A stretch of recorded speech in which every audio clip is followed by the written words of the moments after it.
The Jamaica Olympic Association and UNESCO have signed a memorandum of understanding in an effort to use sports as a method of social development in the country. JOA CEO Rand Foster gave a synopsis of what the MOU entails.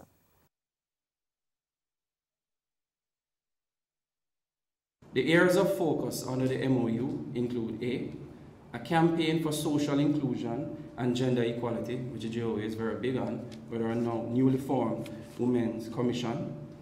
B, a greater focus on youth within our society. And C, engagement in research regarding sport as an agent for social change and the application of these findings, both at the local and regional level. UNESCO representative Giselle Bourbano says sports has been acknowledged as an enabler to reach the Sustainable Development Goals, which are part of Agenda 2030 for development, and that Jamaica is a key part.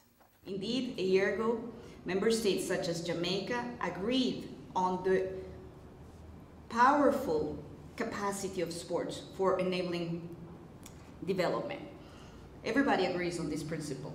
However, when we ask the question how, then the answer is a little bit more difficult to give. And that is why a partnership with different stakeholders of the importance of the Jamaica Olympic Association are key to be able to give the answer on how sport is definitely an enabler for development.